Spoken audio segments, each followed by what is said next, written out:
నమస్తే welcome to mega debate నేను Suresh Jubilee hills ఉప ఎన్నికకు సంబంధించి పూర్తి స్థాయిలో అన్ని పార్టీలు కూడా సర్వం సిద్ధం చేస్తున్నటువంటి నేపథ్యంలో ఈ రోజుతో మాత్రం నామినేషన్ గడువు ముగిసినటువంటి పరిస్థితి వివిధ పార్టీలకు సంబంధించినటువంటి ప్రధానమైనటువంటి అభ్యర్థులందరూ కూడా నామినేషన్ దాఖలు చేయడం జరిగింది బీఆర్ఎస్ పార్టీ నుంచి మాత్రం విష్ణువర్ధన్ రెడ్డి డమ్మీ నామినేషన్ కూడా వేసినటువంటి పరిస్థితి కనబడుతుంది ఓవరాల్ గా మాత్రం దాదాపు ఒక 94 వరకు నామినేషన్లు అదేవిధంగా 100కు పైచిలకు వస్తాయనేటువంటి అంశాన్ని ఇక్కడ ప్రధానంగా ప్రస్తావించడం జరిగింది ఈ నెల 24 వరకు నామినేషన్ల విత్డ్రాకి సమయం ఇవ్వడం జరిగింది అమావాస్య కావడంతో ఇప్పటివరకు సాధారణంగా ఉన్నటువంటి రాజకీయ పార్టీలు ఈ రోజు నామినేషన్ల ప్రక్రియ కూడా పూర్తయినటువంటి నేపథ్యంలో రేపటి నుంచి ప్రచారానికి మాత్రం పూర్తి స్థాయిలో సిద్ధమైనటువంటి పరిస్థితి కనబడుతుంది ప్రభుత్వ పథకాలు 6 హామీలు హైడ్రా అనేటువంటి అంశం అదేవిధంగా బస్తీల్లో బుల్డోజర్లు వస్తాయి అనేటువంటి కామెంట్స్ ఇలాంటి వాదనతో కాంగ్రెస్ పార్టీ మీద కాంగ్రెస్ ప్రభుత్వం మీద ప్రతిపక్షాలు ఆరోపణ చేస్తున్నటువంటి నేపథ్యంలో గత 10 ఏళ్లు సాధించినటువంటి విజయాలు దానికి ఉన్నటువంటి ఫలితాలు ప్రజల్లోకి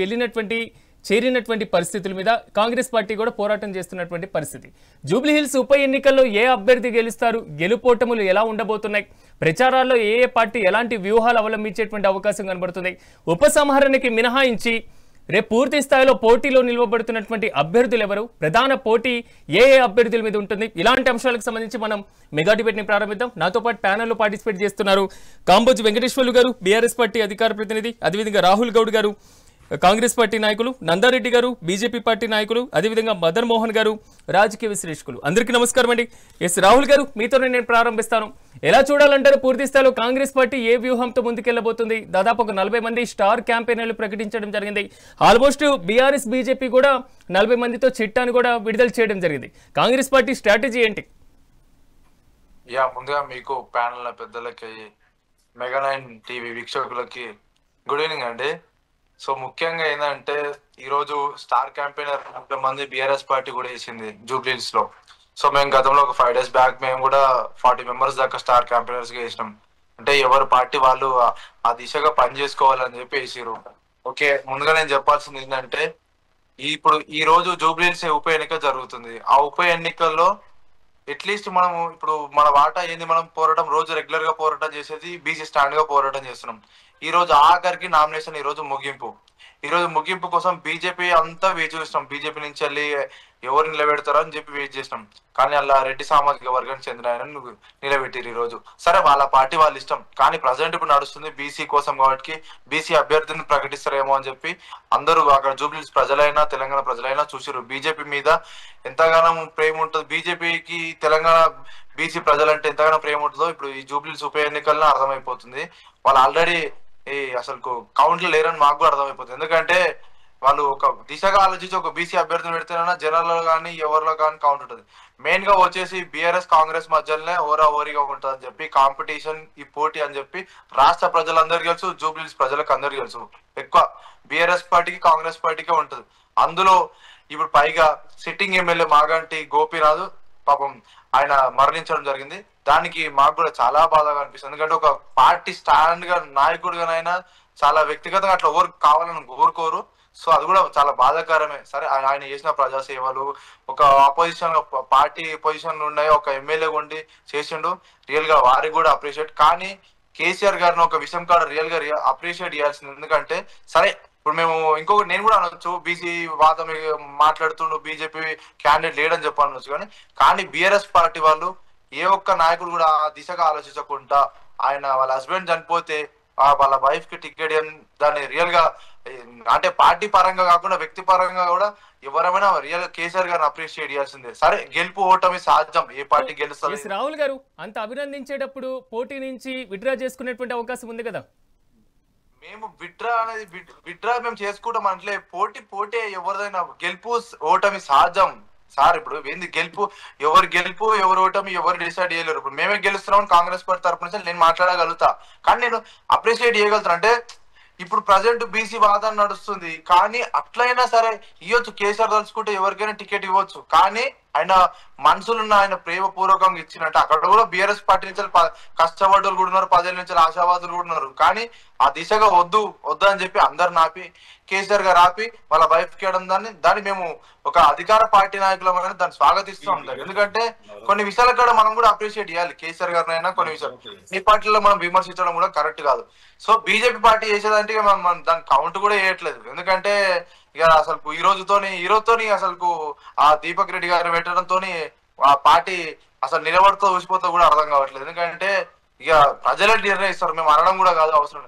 కానీ 47 ఏళ్ళు లోకల్ అభ్యర్థి నిలబెట్టకుండా ఈ రోజు కాంగ్రెస్ పార్టీ నవీన్ యాదవ్ ఒక బీసీ బిడ్డగా ఇచ్చింది ఆయనకు అవకాశం అంటుండొచ్చు. ప్యానల్ పెద్దలు కానీ ఇంకా ఇతర పార్టీ నాయకులు సోషల్ మీడియా దుష్ప్రచారాలు వస్తారు.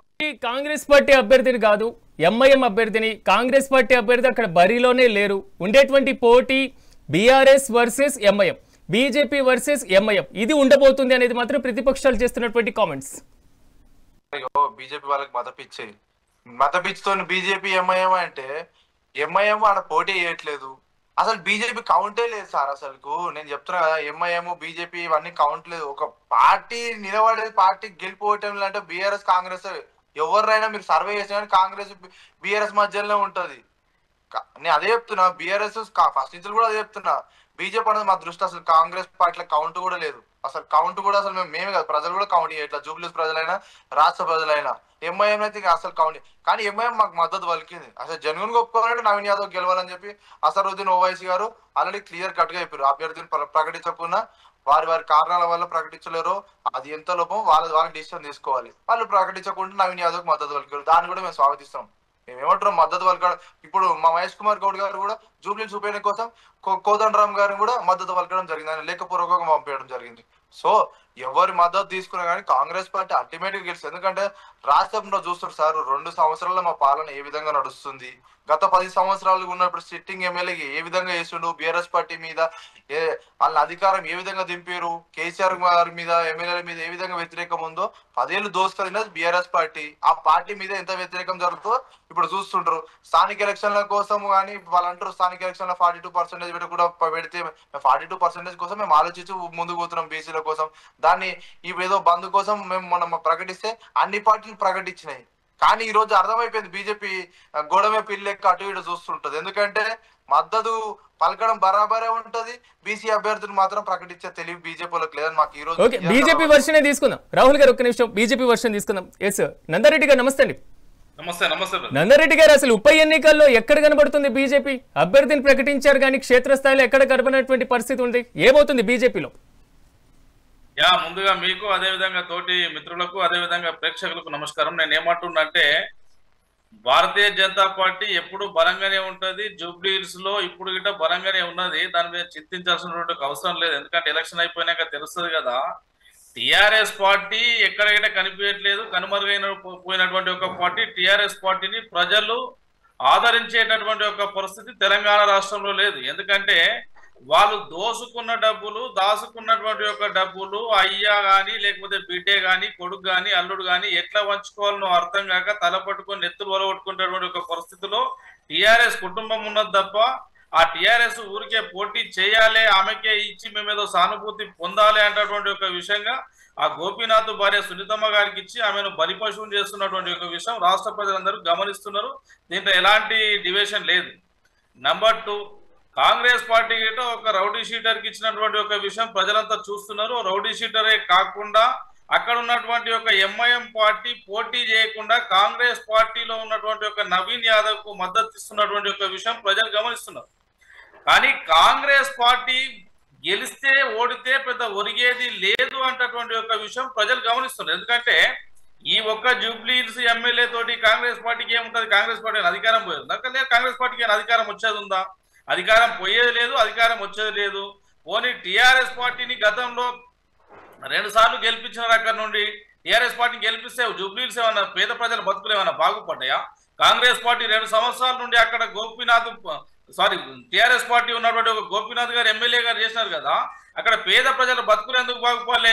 కనీసం వీధి లైట్లు లేవు, మోర్లు లేవు. అక్కడ ఉన్నటువంటి ఒక గుడిసెలలో నిస్సహాయ స్థితిలో అయినటువంటి ఒక ప్రజలు బతుకు ఈడుస్తుంటే కాంగ్రెస్ పార్టీ హైడ్రా తీసుకొచ్చి పేద ప్రజల ఇండ్లు కూలగొట్టి కనీసం పుస్తకాలు పెన్నులు వాళ్లకు సంబంధించినటువంటి ఒక వస్తువులు బయటకు తీసుకుపోవడానికి అవకాశం ఇవ్వనటువంటి ఒక కాంగ్రెస్ పార్టీ మరి అదే అసదుద్దీన్ ఓవైసీకి సంబంధించిన అట్ట నడిమి చెర్ల కట్టినటువంటి ఒక బంగ్లా ముట్టుకోవడం చేతగానటువంటి ఒక కాంగ్రెస్ పార్టీని చూసి ప్రజలు జూబ్లీహిల్స్ ప్రజలు చీకొడుతున్నారు. అసలు కాంగ్రెస్ పార్టీకి ఓటేసేది ఎక్కడి? హైడ్రా తీసుకొచ్చి జూబ్లీహిల్స్ ప్రాంతంలో ఉన్నటువంటి ఒక హై రేట్ లో ఉన్నటువంటి ఒక భూములను కబ్జా పెట్టడానికి కాంగ్రెస్ పార్టీ రకరకాల కువత్తులు ప్లాన్లు చేసి అక్కడ ఉన్నటువంటి ఒక పేద ప్రజల నెత్తురు తాగుతున్నటువంటి ఒక కాంగ్రెస్ పార్టీని ప్రజలు గమనిస్తున్నారు. కావున అరకొర పోటీ ఉంటే కేవలం కాంగ్రెస్ పార్టీకి, ఎందుకంటే కాంగ్రెస్ పార్టీ రాష్ట్రంలో అధికారంలోది, వాళ్ళు ఎమ్మెల్యేలు, వాళ్ళు మంత్రులు, మినిస్టర్లు, అధికార బలము లేకపోతే ధన బలాన్ని రకరకాలైనటువంటి ఒక బలాన్ని ప్రయోగించి ఎక్కడన్నా పోటీ ఇవ్వడానికి ప్రయత్నం చేస్తారు తప్ప ప్రజలంతా చాప కింద నీరులాగా ఈ రోజు మీరు నామినేషన్ చూడండి ఎంత బహిరంగంగా ఉన్నదో. నేను ఏమంటున్నా, భారతీయ జనతా పార్టీ వైపు చూస్తున్నారు, భారతీయ జనతా పార్టీ మాత్రమే చెప్పింది చేస్తుంది. నందరెడ్డి గారు, ఇక్కడ బీజేపీకి ప్రధాన ప్రత్యర్థి ఎవరు? కాంగ్రెస్ పార్టీ ప్రధాన ప్రత్యర్థి. కాంగ్రెస్ పార్టీ ప్రధాన ప్రత్యర్థి అయినప్పుడు మీరు నామినేషన్స్ వేయడంలో కానివ్వండి, అభ్యర్థిని ప్రకటించడం కానివ్వండి, పూర్తి స్థాయిలో స్టార్ క్యాంపెయినర్ల ప్రకటన కానివ్వండి, ఎందుకు మిగిలిన పార్టీల కంటే బీజేపీ కొంతవరకు వెనకాలే ఉన్నటువంటి పరిస్థితి కనబడుతుంది ఇప్పటి వరకు ఉన్నటువంటి పరిస్థితుల్లో? ముందా అనేది కాదు, ఎవరి స్టాండ్ వాళ్ళకు ఉంటది, ఎవరి రాజకీయ పార్టీ వ్యూహం వాళ్ళకు ఉంటది. రఘునందన్ రావు గారు కమిటీ చైర్మన్ ఎప్పటి నుంచో ప్రచారంలో దూసుకుపోతున్నారు. క్యాంపెయినింగ్ కమిటీ ఈరోజు ప్రకటించేసినారు. దాని ఏముంటది, కమిటీది ఏముంటది, వీళ్ళ కత్తులు దింపింది ఏమున్నాడో టీఆర్ఎస్ వాళ్ళు, కాంగ్రెస్ వాళ్ళు గతంలో అవకాశం ఇస్తే చేయలేరనే కదా భారతీయ జనతా పార్టీకి ఒకసారి అవకాశం ఇవ్వమని ప్రజలను రిక్వెస్ట్ చేస్తున్నాం. ప్రజలు సానుకూలంగా ఉన్నారు. జూబ్లీహిల్స్ లో ఒకసారి బీజేపీకి అవకాశం ఇచ్చినట్టయితే డెవలప్మెంట్ ఏందో చూసి చూపిస్తామని. ఎందుకంటే రాబోయేటటువంటి ఒక గ్రేటర్ ఎలక్షన్లలో ఒకసారి నిజంగానే బీజేపీ అక్కడ గెలవకపోతే తెలంగాణ హైదరాబాద్ లో ఉన్నటువంటి ఒక ప్రజలు రేపు వచ్చేటటువంటి ఒక గ్రేటర్ ఎలక్షన్లలో గెలుపోవటంలో ఎంతో కొంత ప్రభావితం చూపుతాయి. కావున ప్రజలే ఆలోచన చేస్తున్నారు స్వచ్ఛందంగా భారతీయ జనతా పార్టీని జూబ్లీహిల్స్ అసెంబ్లీ నుండి గెలిపించి దీపక్ రెడ్డి గారిని అసెంబ్లీకి పంపించినట్టయితే రాబోయేటటువంటి ఒక గ్రేటర్ ఎలక్షన్ లో భారతీయ జనతా పార్టీ పట్టు బిగించి ఈ ప్రజల హక్కులు కాపాడగలుగుతుంది. ఒక భారతీయ జనతా పార్టీ అనేటువంటి ఒక విషయం పట్ల ప్రజలకు స్పష్టత ఉన్నది. ప్రజలు దానికోసమే ప్రయత్నం చేస్తున్నారు. ప్రజలు ఖచ్చితంగా బీజేపీని గెలిపిస్తారని మేము విశ్వసిస్తున్నాం. రౌడీ షీటర్ కి ఓకే నందరెడ్డి గారు ఒక్క నిమిషం. ఎస్ రాహుల్ గారు, రౌడీ షీటర్ కి ఇవ్వడం జరిగింది. నామినేషన్ లో చూపించినటువంటి బల ప్రదర్శన ఏదైతే ఉందో ఈ మొత్తం కూడా రేపు ఓట్లుగా ప్రభావితం చూపించేటువంటి అవకాశం ఉందా? చెవికి రింగ్స్ పెట్టుకున్నటువంటి అంశం దగ్గర నుంచి రౌడీ షీటర్లు మొత్తం నామినేషన్ వేశారు అనేటువంటి కాన్సెప్ట్ వరకు ప్రతిదీ కూడా విమర్శే. ఎందుకు కాంగ్రెస్ పార్టీ అభ్యర్థికి సంబంధించి ఇన్ని విమర్శలు? సార్ ఇప్పుడు రౌడీ షీటరా మీరు ఎంతసేపు ఈ సోషల్ మీడియాలో దుష్ప్రచారం చేసి బీజేపీ బీఆర్ఎస్ వాళ్ళకి పనిపాట లేకుండా దాన్ని సోషల్ మీడియాలో వేసి రౌడీ షీటర్లు ప్రచారానికి వచ్చారు, రౌడీ షీటర్లు నామినేషన్కి వచ్చారు, రౌడీ షీటర్లు ర్యాలీ తిరుగుతారు, రౌడీ షీటర్లు నవీన్ యాదవ్ మద్దతు పలుకుతారు అని చెప్పి మీరే అంటారు. వాళ్ళని మీరు రౌడీ షీటర్లు వస్తే రౌడీ షీటర్లు కనబడతారు, ప్రజల లెక్క వస్తే ప్రజల లెక్క కనబడతారు, సామాన్య ప్రజల లెక్క వస్తే సామాన్య ప్రజల లెక్క కనబడతారు, వాళ్ళు బీసీ బిడ్డ వస్తే బీసీ బిడ్డ కనబడతారు. ఏ విధంగా తీసుకున్నా ఏ విధంగా చూస్తారు సార్. మనం డిసైడ్ చేయడం కాదు సార్, ప్రజలు డిసైడ్ చేస్తారు. నేను అదే అంటున్నా. నేను బీజేపీ నాయకులకైనా ఎవరికి బీఆర్ఎస్ వాళ్ళకైనా ఎవరికైనా దుష్ప్రచారాలు బాగుకోండి. వ్యక్తిగతంగా ఏదైనా ఉంటే పార్టీ పరంగా చూసుకోరి, వ్యక్తిగతంగా విమర్శించడం పక్క పెట్టి దమ్ము ధైర్యం ఉంటే పార్టీ పరంగా నిలబడరి, కొట్లాడురి, గెలువురి, ప్రజల దగ్గర ఓట్లు అడుక్కోరి. మీరు మెజారిటీతో గెలుస్తారా, ఓడిపోతారా, మెజారిటీతో భారీ మెజారిటీతో ఎట్లా ఓడిపోతారా దేవుడు నిర్ణయిస్తాడు, ప్రజలు నిర్ణయిస్తారు. మీరు ఆవేశపడడం కాదు, డిబేట్ లో మనం కూర్చొని మాట్లాడడం కాదు. రౌడీ షీటర్ల వాళ్ళు ఒక నవీన్ యాదవ్ అన్నట్టు ఆయన బీసీ వ్యక్తి, ఒక యాదవ సామాజిక వర్గం చెందిన వాళ్ళ యాదవ సామాజిక వర్గం చెందిన అదే అనిల్ యాదవ్ కూడా వచ్చిండు, రాజ్యసభ సభ్యుడు కూడా వచ్చిండు ఆ ప్రచారానికి. ఎవరైనా వచ్చారు, మంత్రులు కూడా వచ్చారు. అక్కడ ఆయన సదర్ కండక్ట్ చేశాడు, ఆయన సదర్ ప్రోగ్రామ్ చేశాడు, లడ్డు యాదవ్ వచ్చాడు. వాళ్ళందరూ యాదవ్లు మా కులం బలాన్ని కాబట్టి గెలిపించుకోవాలని చెప్పొచ్చారు. వాళ్ళు రౌడీ షీటర్లు అవుతారా? చాలా ఇప్పుడు వాళ్ళు ట్రెడిషనల్ గా అకేషనల్ ప్రోగ్రామ్ చేస్తారు, ఫెస్టివల్స్ కి, బోనాలకు కానీ, సదర్స్ కానీ, ఇంకా వేరే వీటికే వాళ్ళు అకేషనల్ గా తెలంగాణ అంటే మనం అంతా ట్రెడిషనల్ గా చేస్తుంటారు. వాళ్ళని కూడా రౌడీ షీటర్లో మనం మరీ దారుణంగా. సరే మీరు అంటుండొచ్చాము గతంలో వాళ్ళ నాన్న శ్రీశైలం గౌడ్ రౌడీ షీటర్ల పేర్లు కనబడ్డాయి జూబ్లీహిల్స్ లో, కానీ తండ్రి చేసినది కొడుకు మీదకి రావు, తండ్రికే ఉంటాయి. సరే ఇప్పుడు మీరు రౌడీ షీటర్లు అని అంటారు కదా, మరి బీఆర్ఎస్ పార్టీ వాళ్ళు గూండాల రాజకీయం చేయలేరా? బీజేపీ వాళ్ళు దొంగ లెక్క దోసుకెళ్ళారా కేంద్రం నుంచి వచ్చే డబ్బులంతా? మరి మేము గూండాలు మేము దొంగలని మేము అనలేమా? మాకు అనడం రాదు. అభ్యర్థులను పెట్టిరు, మరి ఆ దొంగలు మీరు దొంగల లెక్క తిన్నారు, మీరు గూండాలు కాదా అని చెప్పి అనమా? మేము మాకు రావ పేర్లు పెట్టి మాట్లాడడం అట్లా అనడం కరెక్ట్ కాదు కదండి. వ్యక్తిగతంగా మీరు ఏదైనా ఉంటే వ్యక్తిగతంగా విమర్శించకుండా కాకుండా ఒక ప్రజాస్వామ్యంలో ఉన్నాం మనము. ఈ తెలంగాణ రాష్ట్రం మనం ప్రత్యేక రాష్ట్రం ఏర్పాటు చేసుకున్నాము. ఇట్లాంటి చీప్ రాజకీయాలు లేకుండా వ్యక్తిగతంగా దమ్ము ధైర్యం ఉన్న వాళ్ళు అయితే మొగోళం అయితే మనం అలా గెలిపించి చూపించుకోవాలి, అప్పుడు మాట్లాడాలి. రౌడీ షీటర్లకు ఇచ్చిరా, రౌడీ షీటర్ కొడుకు ఇచ్చిరంటే తెలంగాణలో దోసుక తిన్నది కల్వకుట్ల కవితనే చెప్పింది. మా నాయన మా అన్ననే దోసుక తిన్నారు. ఆరంభించిన దొంగలు ఉంటుండొచ్చు నాయక. శ్రీశైలం గౌడ్ రౌడీ అని అంటారు కదా మీరు, ఆరంభించిన దొంగలు ఉంటారు సార్. కేంద్రం నుంచి వచ్చే వాటాలు మొత్తం నిధులు మొత్తం బీజేపీ దొంగలు తిన్నారు.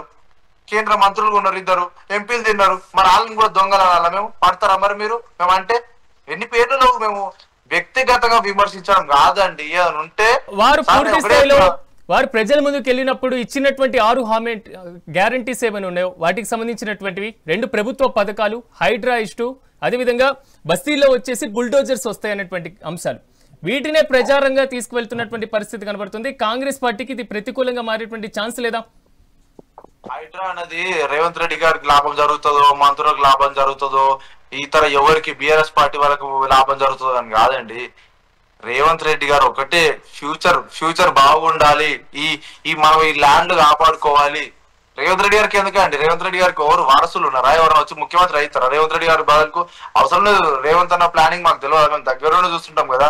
ఫ్యూచర్ కోసం రేపు ఆయన అధికారంలో ఉంటాడని ఆయనే అనుకోవట్లేడు. రేపు ఎవరు వచ్చినా, బీజేపీ వాళ్ళు వచ్చినా, బీఆర్ఎస్ పార్టీ వాళ్ళు వచ్చినా, ఎవరు వచ్చినా వాళ్ళు యూజ్ చేసుకోవడానికి మన గవర్నమెంట్ ల్యాండ్ గా ఉండాలని చెప్పి దాన్ని కాపాడాలని చెప్పి ఆ బాధితులకు, నష్టపోయిన బాధితులకు కూడా చేస్తుండు. కానీ వీళ్ళకి తెలియదు. నష్టపోయిన బాధితులను చూపించారు బీఆర్ఎస్ బీజేపీ వాళ్ళు సోషల్ మీడియాలో. ఎంతసేపు నష్టపోయిన వీడియో క్లిప్పులు తీసి అవి కట్ చేసి అవి సోషల్ మీడియాలో పెట్టడం జరుగుతుంది. కానీ రేవంత్ రెడ్డి గారు హైడ్రా ఎందుకు చేస్తున్నారు? హైడ్రా ప్రజలు చాలా హైడ్రా కూడా జైగొట్టినవి కూడా ఉన్నాయి. మరి ఆ జైగొట్టినవి మా సోషల్ మీడియాలో ఓపెన్ చేసినా కానీ చాలా చూపిస్తాం మేము. వాళ్ళకి కూడా తెలుసు వాళ్ళ అంతరాత్మక హైడ్రా అని చెప్పి. వాళ్ళ బీజేపీ నాయకులు కూడా చాలా మంది గ్రేట్ అని చెప్పారు. బీఆర్ఎస్ నాయకులు కూడా అప్రిషియేట్ చేశారు రేవంత్ రెడ్డి గారు చేసింది. ఏ నాయకుడు ఏ విధంగా ఆ రాష్ట్ర ముఖ్యమంత్రి ముఖ్యమంత్రి రేవంత్ రెడ్డి గారు ఉన్నప్పటికీ ఫ్యూచర్ కోసం ఆలోచించుంటారు. రేపు కాంగ్రెస్ అధికారంలో ఉంటుంది, నేనే ముఖ్యమంత్రి అవుతాను, ఎవరు ముఖ్యమంత్రి అయినా దాన్ని యూజ్ చేసుకోవచ్చు ఆ దిశగా అని చెప్పి ముందు ఫ్యూచర్ కోసం ఆలోచించుంటారు. వరదలు వచ్చినా ఏ వచ్చినా. చెప్తున్న కాన్సెప్ట్ ప్రకారం హైడ్రా ఇష్యూని ఒకసారి మనం పరిశీలిస్తే దానికి ఉన్నటువంటి లాభ నష్టాలను పక్కన పెడితే ఇదే జూబ్లీ హిల్స్ ఉప ఎన్నికల పరిధిలో ఉన్నటువంటి ఏదైతే ఇల్లు కోల్పోయిన బాధితులు ఉన్నారో వీరి దగ్గర నుంచి వ్యతిరేకత ఉండదా? ఒకటి. రెండో ఇష్యూ వచ్చేసి ప్రెసిడెంట్ కాంగ్రెస్ పార్టీ అధికారంలో ఉంది. 22 నెలల్లో 24 నెలల్లో 2 సంవత్సరాలు అయింది అధికారంలోకి వచ్చి. ఇతర పార్టీలతో పోలిస్తే కాంగ్రెస్ పార్టీకే ప్రజా వ్యతిరేకత ఉండేటువంటి అవకాశం కూడా ఉంది. సో ఈ మొత్తాన్ని పక్కన పెట్టేసి మీరు విజయ బావుట ఎగరవేయడానికి ఎలాంటి వ్యూహంతో ముందుకెళ్తున్నారు? ప్రజల ముందు ఏం చెప్పబోతున్నారు? డెఫినెట్ గా మేము 100% కాంగ్రెస్ పార్టీ గెలుస్తున్నారు. నవీన్ యాదవ్ 100% గెలుస్తారు, దాంట్లో ఎటువంటి డౌట్ లేదు. మేము హైడ్రా మీద వ్యతిరేకం అని చెప్పి అది దుష్ప్రచారాలు చేస్తున్నారు. అది వాళ్ళ భ్రమ. మేము అదే చెప్తున్నాం. వాళ్ళ భ్రమలోనే మేము గెలుస్తున్నాం అని వాళ్ళు అనుకుంటారు. హైడ్రా మీద కాంగ్రెస్ మీద వ్యతిరేకం అవన్నీ హైడ్రా చేసేది మంచికి అని చెప్పి జనాలకు అర్థమవుతుంది. జూబ్లీహిల్స్ ప్రజలకు కాదు, రాష్ట్ర ప్రజలకు అందరికి అర్థమవుతుంది. హైడ్రా మీద వ్యతిరేకము అసలు లేదే లేదు. ఎందుకంటే వాళ్ళు ఏవో దుష్ప్రచారాలు చేసి కొన్ని వీడియోలు తీసి మేము హైడ్రా బాధితులకు కూడా మేము మా విధంగా రేవంత్ రెడ్డి గారు ప్లానింగ్ చేసి వాళ్ళకి ఏ విధంగా కోల్పోయిన వాళ్ళకి కూడా కొన్ని ఇల్లులు కట్టేయడం, వాళ్ళకి డబ్బు ఇవ్వడం, వాళ్ళ స్తోమత అన్ని చెడి చేయడం. వాళ్ళు రేవంత్ రెడ్డి గారు ఉత్తనే గుణకొట్టు ఉత్తనే ఇచ్చిపెట్టి పోలేడండి. నేను అదే చెప్తున్నా, వాళ్ళకి అన్ని చేస్తుంటారు. కొంచెం వెనక ముందు కావచ్చేమో చేయడం మాత్రం పక్క. ఎందుకంటే మనతో పాటు బీఆర్ఎస్ కూడా జాయిన్ అయ్యారు. ఒకసారి వారి ఒపీనియన్ కూడా మనం తీసుకుందాం. వెంకటేశ్వర్లు గారు నమస్తే అండి. నమస్తే. Good evening. Very good evening. Venkateswarlu గారు, ఏంటి బీఆర్ఎస్ కి ప్రధానమైనటువంటి ప్రత్యర్థి ఎవరు జూబ్లీ హిల్స్ ఉప ఎన్నికల్లో? ఈరోజు గుడ్ ఈవినింగ్ మెగా టీవీ 9 కు అండ్ తోటి ఫ్యామిలీ మెంబర్స్ కు. ఈ రోజు జరుగుతున్న ఉప ఎన్నిక ఒక రసవత్తరమైనటువంటి చర్చా వేదికగా జరుగుతుంది. తెలంగాణలో ఉన్న 33 జిల్లాల ప్రజలు, బీసీ నాయకులు, ఇవాళ హైడ్రా బాధితులు, RRR బాధితులు, మాలమానాడు బాధితులు, ఎంప్లాయీస్ అందరు కలిసి నామినేషన్లు ఎవరు ఊహించని స్థాయిలో నామినేషన్లు వేసారు. అంటే ఎక్కడ ఎలక్షన్ వచ్చినా కూడా కాంగ్రెస్ పార్టీని ఎదుర్కోవడానికి రిటైర్డ్ ఎంప్లాయీస్ వాళ్ళ పిఆర్సీలు ఇవ్వట్లేదు, వాళ్ళ డిఏ ఇవ్వట్లేదు అని ఎంప్లాయీస్ వేసారు. మాలమానాడు వాళ్ళు వేసారు కాంగ్రెస్ మీద, తర్వాత RRR వాళ్ళు వేసారు, హైడ్రా బాధితులు వేసారు. ఇలా గ్రూప్ 1 కు సంబంధించిన వ్యక్తులు కూడా నామినేషన్లు వేసారు. అది చాలా పొడుగు శాంతాడంత అయిపోయింది. ఎందుకోసం అది అయిందంటే రేవంత్ రెడ్డి గారి కాంగ్రెస్ వైఫల్యాలు ఇలా కొట్టొచ్చినట్టు కనపడుతున్నాయి. నేను ఏమంటున్నానంటే ఈ ఉప ఎన్నిక అనేది అనూన్యంగా వచ్చింది. గౌరవనీయులు మాగంటి గోపీనాథ్ గారు చనిపోవడం వల్ల జరిగినటువంటి ఉప ఎన్నికకు సంబంధించినటువంటి అంశం ఇది. నేను ఏమంటున్నా 3,92,000 మంది అక్కడ ఓటర్లు ఉంటే దాదాపుగా అన్ని కాలనీలలో అన్ని చర్చలు జరుగుతున్నాయి. అన్ని కాలనీలలో బాధితులే ఉన్నారు. నవీన్ యాదవ్ చేసినటువంటి చిన్న శ్రీశైలం యాదవ్ చేసినటువంటి రౌడీజానికి వాళ్ళు ఎక్కడ ఏం చేశారు ఏందనేది మొత్తం మీరు ఎక్కడికి వెళ్ళినా ఏ కాలనీకి వెళ్ళినా ఇప్పుడు మీరు 6 డివిజన్లకు సంబంధించిన బోడబండ గానీ, మోతీనగర్ గానీ, రహమత్ నగర్ గానీ, యూసఫ్గూడ గానీ, ఎర్రగడ్డ గానీ, అక్కడికి తోలిచౌక్ గానీ ఎక్కడికి వెళ్ళినా కూడా వీళ్ళ బాధితులు కొట్టొచ్చినట్టు కనపడుతున్నారు. వీళ్ళ నేపథ్యం ఏంటంటే పార్టీలు మారే నేపథ్యం. ఇంతకు ముందు ఎంఐఎం నిలబడ్డప్పుడు ఎన్ని ఓట్లు వచ్చినాయి, తర్వాత కాంగ్రెస్ లో ఎన్ని ఓట్లు వచ్చినాయి, వీళ్ళ వారసత్వం ఎట్లా జరుగుతుంది అనేది ప్రతి అంశం కొట్టొచ్చినట్టు కనపడుతుంది. నేనేమంటున్నాను, బీఆర్ఎస్ పార్టీగా మాకు గెలవడానికి ఆస్కారము మీరు చేసిన పనులే ఉన్నాయి. మీ 420 ఇచ్చినటువంటి స్కీములలో ప్రజలు ఇలా 2,500 అడుగుతున్నారు, తులం బంగారం అడుగుతున్నారు, స్కూటీలు అడుగుతున్నారు, రుణమాఫీ అడుగుతున్నారు, రైతు బంధు అడుగుతున్నారు, ఆటో వాళ్ళు, ఊబర్ వాళ్ళు, ఓలా వాళ్ళు అక్కడ రెడీగా ఓడగొట్టడానికి ఉన్నారు. నేను ఏమంటున్నంటే ఇవాళ మీరు తీసుకొచ్చినటువంటి మంచినీటి సమస్య మీద అడుగుతున్నారు. ఇవాళ మీరు గెలిచిన 22 నెలల మంచినీటికి కూడా బిల్లు అవుతుంది. గౌరవ కేసీఆర్ గారు హెచ్ఎండిఏకి సంబంధించింది ఈ మరుగునీటికి సంబంధించిన దాని మీద ఎప్పటికప్పుడు ఈ వాటర్ కు సంబంధించిన దాని మీద ఎన్ని లక్షలను ఎన్ని వేల లీటర్లు ఫ్రీగా ఇవ్వాలని గౌరవ కేసీఆర్ గారు నిర్ణయించి బిల్లులు తీసేసి ఇలా బిల్లులు తీసుకొస్తున్నారు. ఇలా ఒక హైడ్రా బాధితులు మూసి బాధితులే కాదు, మేము హైడ్రాకు వ్యతిరేకం కాదు, మీరు తీసుకునే అంశానికి మేము వ్యతిరేకం. హైడ్రా బాధితులు ఎట్లా అంచెలంచెలుగా వివిధ స్థాయిలో దశల వారీగా వేకెట్ చేపించేసి ఇలా 4,500 చెరువు కుంటలను రిపేర్ చేయాలని గౌరవ కేసీఆర్ గారు తీసుకొచ్చిన ప్లానే. ఇలా హైడ్రా ఎందుకు తీసుకొచ్చిందంటే వాళ్ళకు సంబంధించినటువంటి వాళ్ళ అన్నదమ్ములకు సంబంధించినటువంటి హైడ్రా బాధితులందరినీ రెచ్చగొట్టి వాళ్ళకు సంబంధించినటువంటి వాళ్ళు సొమ్ము చేసుకోవడం కోసం హైడ్రా తీసుకొచ్చింది తప్ప హైడ్రా ఒక బతుకమ్మ కుంటనే రిపేరింగ్ అయితే అయిపోయిందా? మరి హైడ్రా మిగతా పొంగులేటి శ్రీనివాస్ రెడ్డి గారి పరిస్థితి ఏంది? ఇలా రేవంత్ రెడ్డి గారు బ్రదరే ఆయన ఎఫ్టీలో ఇల్లు కట్టుకున్నాడు, ఆయన పరిస్థితి ఏంది? ఇలా ఓవైసీ గారి పరిస్థితి ఏంది? హైడ్రా అనేది మేము వ్యతిరేకం కాదు, మీరు చేస్తున్న పనికి వ్యతిరేకము. మీరు 420 గ్యారెంటీలు తీసుకొచ్చారు, ఏం చేశారు? 6 గ్యారెంటీలు తీసుకొచ్చారు, ఏం చేశారు? ఒక్కడన్నా సరిగా అవగాహన వ్యక్తిగా ఒక్కడన్నా రిపేర్ చేసారా? ఒక్కడన్నా ఇచ్చారు ప్రజలకు? మీరు ఏం చేశారు? హైడ్రా తెచ్చారు, మూసీ తెచ్చారు, కులగలను తెచ్చారు, అన్ని పేర్లే, ఇంధనాలు తెచ్చారు, లగచర్లు తెచ్చారు, అన్ని పేర్లే కదా. మీరు ఇప్పుడు జరుగుతున్న 22 నెలల ఈ జూబ్లీహిల్స్ పోర్లో 1,80,000 నుంచి 3 లక్షల కోట్లు అప్పు చేశారు.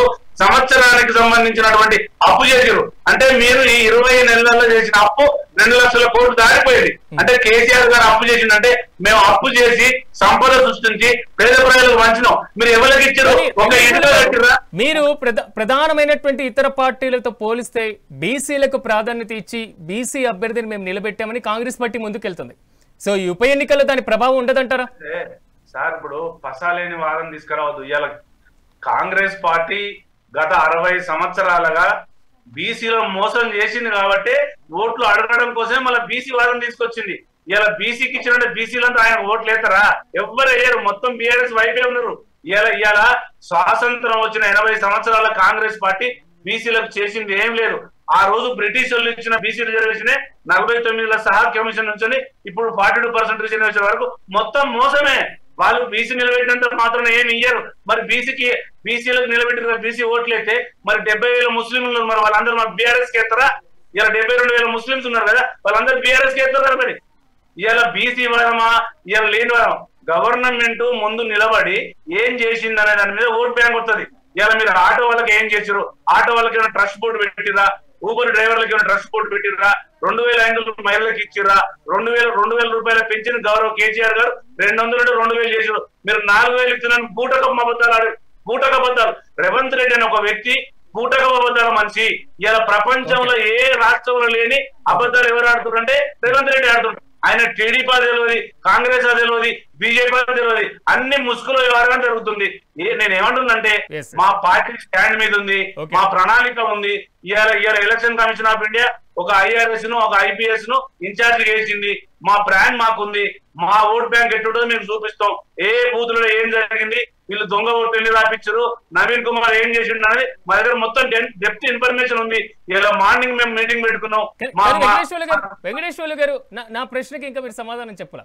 ఎవరు మీ ప్రధాన ప్రత్యర్థి? చెప్పండి, మీరు అడిగే క్వశ్చన్ నాకు క్లారిటీ ఉంది, మీరు చెప్పండి, నేను చెప్తా సమాధానం. ఎవరు బీఆర్ఎస్ పార్టీకి ఈ ఎన్నికల్లో? ఓకే చెప్పండి సార్. వెంకటేశ్వర్లు గారు, నా క్వశ్చన్ అర్థమవుతుందా? ఈ ఉప ఎన్నికల్లో బీఆర్ఎస్ అభ్యర్థికి గట్టి పోటీ ఇచ్చేటువంటి అభ్యర్థి ఎవరని భావిస్తున్నారు మీరు? మాకు బీజేపీతోనే పోటీ ఉంటుంది, కాంగ్రెస్ తో ఉండదు. కాంగ్రెస్ థర్డ్ లీడింగ్కి వెళ్ళిపోతుంది. ఓకే, నందారెడ్డి గారు చెప్పండి. ఓవరాల్ గా మాత్రం బీజేపీతోనే పోటీ ఉంటుంది, ఇది బీఆర్ఎస్ దగ్గర నుంచి వస్తున్నటువంటి వర్షన్. నేను ఏమంటుండా, ఇప్పుడు బీఆర్ఎస్ ను ప్రజలు ఎందుకు ఇంకా వాళ్ళకి అవకాశం ఇవ్వాలనేటటువంటి ఒక విషయంలో ప్రజలు ఆలోచన చేసినప్పుడు, బీఆర్ఎస్ పార్టీ 12 సంవత్సరాల నుండి ఆ జూబ్లీ హిల్స్ ప్రాంతాన్ని వాళ్ళే కదా పాలిస్తున్నది. మరి అక్కడ ఉన్నటువంటి ఒక పేద ప్రజల బతుకులు ఎందుకు మారలేవు? అక్కడ మోర్లు ఎందుకు రాలే? వీధి లైట్ ఎందుకు రాలే? అక్కడ 50-60 గజాల చిన్న చిన్న ఇండ్లు కట్టుకున్నటువంటి ఒక సామాన్య ప్రజల ఇండ్లు ఎందుకు రెగ్యులరేషన్ కాలేవు? అంటే బీఆర్ఎస్ పార్టీ వైఫల్యము అనేటటువంటి ఒక విషయం స్పష్టత ఉన్నది.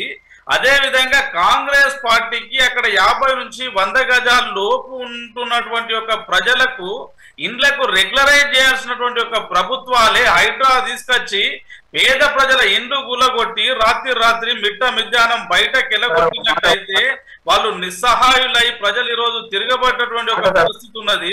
కాంగ్రెస్ ను బీఆర్ఎస్ ను విశ్వసించేటటువంటి ఒక పరిస్థితి లేదు. ఇంకోటి ఏంటంటే మొన్నటిదాకా కానీ నందారెడ్డి గారు మీరు చెప్పిన కాన్సెప్ట్ ప్రకారం అయితే ఇక్కడ చిన్న కరెక్షన్ సార్. ఓకే, వెంకటేశ్వర్లు గారు ఏంటి సబ్మిషన్ ఏంటి? నందారెడ్డి గారు ఏం చెప్తున్నారంటే అక్కడ పట్టాలు ఇవ్వలేదు, నువ్వు మోరీలు సాగు చేయలేదని చెప్తున్నారు. మేము 9,200 మందికి 100 యార్డ్స్ లోపల ఉన్న వాళ్ళకు జీవో 99 ఇచ్చినట్టయితే మరి ఇప్పుడు కూల కొట్టినటువంటి ఒక ఇల్లు హైడ్రా తీసుకొచ్చి ఎవరి ఇల్లు కాంగ్రెస్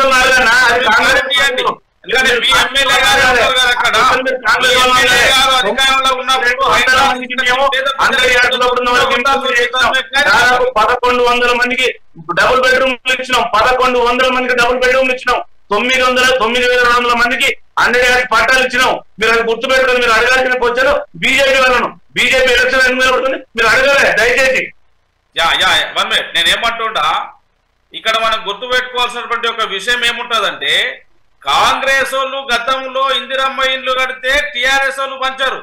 ఇందిరమ్మ ఇండ్లు పక్కకు పెట్టేసి కేసీఆర్ కట్టినటువంటి ఒక డబల్ బెడ్రూమ్లు ప్రజలకు కట్టరు. కానీ ఈ రెండుని పక్కకు పెట్టినటువంటి ఒక రాజకీయ పార్టీలు ప్రజాధనాన్ని దుర్వినియోగం చేస్తున్నటువంటి ఒక ప్రభుత్వాలు, కాంగ్రెస్ పార్టీ ఇంకొక నాటకానికి తెరలేపి మేము ఇందిరమ్మ ఇండ్లు ఇస్తామని చెప్పి బూచి చూపించి ప్రజలను ఓట్లు అడిగేటటువంటి ఒక ప్రయత్నం చేస్తున్నాయి. ఎందుకంటే గతంలో చూడండి, ఎంఐఎం పార్టీ టిఆర్ఎస్ ఉన్నటువంటి ఒక ఎలక్షన్లలో సడన్ గా ప్లేట్ ఫిరాయించి ఎంఐఎం పార్టీని టిఆర్ఎస్ పార్టీ వెనుక నుండి పూజ చేసి కాంగ్రెస్ పార్టీకి అంటగట్టినటువంటి ఒక పరిస్థితి ప్రజలు గమనిస్తున్నారు. కావున కాంగ్రెస్ గెలుపు దిశగానే టిఆర్ఎస్ చూస్తున్నది. కావున మాకు కాంగ్రెస్ కు మాత్రమే పోటాపోటీ ఉంటుంది తప్ప ఇక్కడ టిఆర్ఎస్ ను విశ్వసించేటటువంటి ఒక పరిస్థితి జూబ్లీ హిల్స్ ప్రజలలో లేదు అంటే. కానీ నందారెడ్డి గారు ఇక్కడ సిట్టింగ్ స్థానం బీఆర్ఎస్ దే. 12 సంవత్సరాల నుండి జూబ్లీ హిల్స్ లో ఉన్నటువంటి ఒక పేద ప్రజల బతుకులు ఎందుకు బాగుపడలేవు అంటున్నా. ఈ రోజు వెళ్ళి చూడండి, ఒక్క దగ్గర గిట్ట మోర్లు ఉన్నాయి సరిగా, ఒక్క దగ్గర గిట్ట నాలాలు ఉన్నాయి, ఇరికిరుకు రోడ్లు ఉంటాయి. మరి జూబ్లీ హిల్స్ ను పాలించినటువంటి ఒక 12 సంవత్సరాల నుంచి పాలించినటువంటి ఒక టిఆర్ఎస్ పార్టీ గాని, అంతకు ముందు పాలించినటువంటి ఒక కాంగ్రెస్ పార్టీ గాని, ఈ రెండు పార్టీలకు ఆ జూబ్లీ హిల్స్ ప్రాంత ప్రజలకు ఎలాంటి ఒరిగింది లేదు. కావున ఒక్కసారి భారతీయ జనతా పార్టీకి అవకాశం ఇచ్చినట్టయితే రాబోయే రోజుల్లో గ్రేటర్ ఎలక్షన్లలో గిట్ట ఒకవేళ ఇప్పుడు కాంగ్రెస్ పార్టీని గెలిపించినట్టయితే రేపు ఎంఐఎం తోటి అంటగాగుతున్నటువంటి ఒక కాంగ్రెస్ పార్టీ గ్రేటర్ ను కైవశం చేసుకున్నటువంటి ఒక ఛాన్స్ ఉంటుందని ప్రజలు ఆలోచన చేస్తున్నారు. ఖచ్చితంగా భారతీయ జనతా పార్టీ వైపు చూస్తున్నారు. భారతీయ జనతా పార్టీ వైపే చూసి గెలుపు దిశగా పయనిస్తున్నటువంటి ఒక పార్టీ భారతీయ జనతా పార్టీ. నందారెడ్డి గారు ఆల్రెడీ సిట్టింగ్ స్థానం రెండోది రాష్ట్రంలో అధికారంలో ఉన్నటువంటి party Congress party with MIM support. ఈ రెండు బలాల్ని పక్కన నెట్టేసి ఎందుకు బీజేపీ వైపు చూస్తారు జూబ్లీ హిల్స్ ఉప ఎన్నికల్లో ప్రజలు? ఏమంటుండా, జూబ్లీ హిల్స్ లో ఉన్నటువంటి ఒక ప్రజలంతా హైలీ ఎడ్యుకేటెడ్ ప్రజలు. ఈ దేశ విదేశాల నుండి ఉన్నటువంటి ఒక వ్యాపారస్తులు కానీ అక్కడ ఉన్నటువంటి ఒక సామాన్య ప్రజలను ప్రభావితం చేసేటటువంటి ఒక ఛాన్స్ ఉంటది. ఈ దేశంలో పాకిస్తాన్ జరిగినటువంటి ఒక యుద్ధం నుండి కానీ లేదు అనుకుంటే ఇంకేదైనా ఇతరత్ర విదేశాలు వస్తున్నటువంటి ఒక ఒత్తిడిని ఏ విధంగా భారతీయ జనతా పార్టీ ఈ దేశంలో అధికారంలో ఉన్నటువంటి ఒక పార్టీ నరేంద్ర మోడీ అధికారంలో ఉన్నాం కావున నరేంద్ర మోడీ అధ్యక్షతన ఈ రోజు విదేశాలకు ఏ విధంగా ధీటైనటువంటి ఒక సమాధానం చెప్తున్నాం. జిఎస్టీ తగ్గించి పేద ప్రజలను ఏ విధంగా భారత ప్రభుత్వం ఆదుకుంటున్నది వీటన్నిటిని ప్రజలు గమనిస్తున్నారు. కావున భారతీయ జనతా పార్టీ వైపే మొగ్గు చూపుతారు. భారతీయ జనతా పార్టీ విజయకేతనానికి పునాదేస్తారని ఖచ్చితంగా విశ్వసిస్తుంది భారతీయ జనతా పార్టీ. అందరూ డిస్కషన్ చేద్దాం. చిన్న బ్రేక్ తీసుకొని బ్రేక్ తర్వాత మళ్ళీ మనం డిస్కషన్ కంటిన్యూ చేసే ప్రయత్నం చేద్దాం. మొత్తం మీద మాత్రం జూబ్లీ హిల్స్ ఉప ఎన్నికల్లో నేటితో నామినేషన్ల గడువు పూర్తయినటువంటి నేపథ్యంలో ప్రధాన పోటీ ఎవరి మధ్య ఉంటున్నటువంటి అవకాశం ఉండేటువంటి ఛాన్సెస్ ఉన్నాయి. మరోవైపు ప్రధానమైనటువంటి పార్టీలన్నీ కూడా తీవ్రమైనటువంటి కసరత్తు చేసి కూడా ప్రధానమైనటువంటి పార్టీలన్నీ కూడా 40 మంది జాబితాను కూడా రిలీజ్ చేయడం జరిగింది. ఈ రోజు అమావాస్య కాబట్టి రేపు ఎల్లుండిలో మాత్రం అన్ని పార్టీలు పూర్తి స్థాయిలో ప్రచార బరిలో దిగేటువంటి అవకాశం కనిపిస్తుంది. ఇదే అంశానికి సంబంధించి మనం మెగా డిబేట్ని కంటిన్యూ చేద్దాం. ఎస్ వెంకటేశ్వర్లు గారు, ఓవరాల్గా ఇందాక నందారెడ్డి గారు చెప్తున్నటువంటి ఇష్యూ ఆపరేషన్ సింధూర్ అనేటువంటి అంశాలు, విదేశాంగ విధానం అనేటువంటి అంశాలు, జిఎస్టీ అనేటువంటి అంశాలు ఈ మొత్తాన్ని చూసి ప్రజలందరూ కూడా బీజేపీ వైపు మళ్ళేటువంటి అవకాశం ఉందంటున్నారు. మరోవైపు రాష్ట్రంలో అధికార పార్టీ కాంగ్రెస్ పార్టీ ప్రజల యొక్క పథకాలు ప్రజాపాలన అంటుంది. ఈ మొత్తం నేపథ్యంలో సానుభూతి ఓట్లు ఎంతవరకు ప్రభావం చూపించేటువంటి అవకాశం ఉంది బీఆర్ఎస్ మీద? నందారెడ్డి గారు ఏమంటున్నారంటే ఆ జూబ్లీ హిల్స్ కాన్స్టిట్యూన్సీలో మొత్తం ఎడ్యుకేటర్స్ ఉన్నారని చెప్తున్నారు. నేను ఏమంటున్నంటే అక్కడ 52% ఎడ్యుకేషన్స్ ఉన్నారు. ఎందుకంటే రాయమత్ నగర్ కానీ, బోరబండ కానీ, మోతీ నగర్ కానీ, సుల్తాన్ నగర్ కానీ, ఎర్రగడ్డ కానీ మొత్తం స్లమ్ ఏరియా. ఆ స్లమ్ ఏరియాలలో ఆటో వాళ్ళు ఎట్లుంటారు, టాలీ వాళ్ళు ఎట్లుంటారు, ఊబర్ వాళ్ళు ఎట్లుంటారు అదంతా అన్నకు తెలియనట్టుంది. ఇంకోటి ఏంటంటే ఇలా హైయెస్ట్ క్యాపిటల్ ఉన్నటువంటి జూబ్లీ హిల్స్ కూడా దాని కిందకే వస్తుంది, బంజారా సగం దాని కిందకే వస్తుంది, టోలీ చౌకి దాని కిందకే వస్తుంది, అదంతా హైయెస్ట్ సినిమా ఫిలిం నగర్ కూడా దాని కిందకే వస్తుంది. నేను ఏమంటున్నంటే బీజేపీకి గాల్పున్నది జిఎస్టీ గురించి మాట్లాడితే ఇక మరి చాలా విషయాలు. జిఎస్టీ పెట్టింది మీరు, ప్రజలను దోసుకున్నది మీరు, మరి వాళ్ళకి వాపస్ ఇవ్వాలని జిఎస్టీ రూపంగా మళ్ళీ తగ్గించడానికి బీఆర్ ఎలక్షన్ కోసం తగ్గించినట్టే ఉంది కదా. మీరు కేసీఆర్ ఒక ట్యాక్సీ, రేవంత్ రెడ్డిది ఒక ట్యాక్సీ, లేకపోతే ఎంపీలది ఒక ట్యాక్సీ, ఎమ్మెల్యేలది ఒక ట్యాక్సీ, ఎంపీపీలది ఒక ట్యాక్సీ, జెడ్పీటీసీలది ఒక ట్యాక్సీ, లేకపోతే సర్పంచ్లది ఒక ట్యాక్సీ, వార్డు మెంబర్లది ఒక ట్యాక్సీ, ఇట్లా రకరకాలైనటువంటి ఒక కేంద్ర ప్రభుత్వం ఒకటి, రాష్ట్ర ప్రభుత్వం ఒకటి, ఇంకా పార్టీలకు సపరేట్ ట్యాక్సీలు. ఈ జిఎస్టీలు ఉంటే బాగుండేది అనమాట. RR taxi Revanth Reddy, GST taxi Modi గారు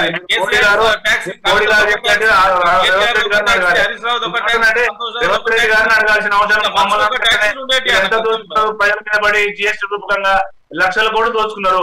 ఆర్బీఐ ఇచ్చిన 4 లక్షల కోట్ల డివిడెండ్ కూడా ఇవ్వలేదు. మీరు చెప్పిన బీఆర్ ఎలక్షన్ కోసం జిఎస్టీ తగ్గించారు, కనీసం పెట్రోల్ తగ్గలేదు. మీరు జిఎస్టీ దేని మీద తగ్గించారు అర్థం కాదు. ఓన్లీ బీఆర్ ఎలక్షన్ కోసమే జిఎస్టీ తగ్గించారు. రేపటి మీరు లాస్ట్ టైం 2023 జూబ్లీ ఎలక్షన్ లో మీకు ఎన్ని ఓట్లు వచ్చినాయి, ఎన్ని పోలైనాయి, మా పార్టీ అభ్యర్థి ఎంత మెజార్టీతో గెలిచిండు, ఏ బూతులు ఏమేమి జరిగిందని మొత్తం క్లారిఫికేషన్ గా మీకు పంపించడం చూడండి. ప్రజలు అసహించుకునే స్థాయిలో ఉన్నారు.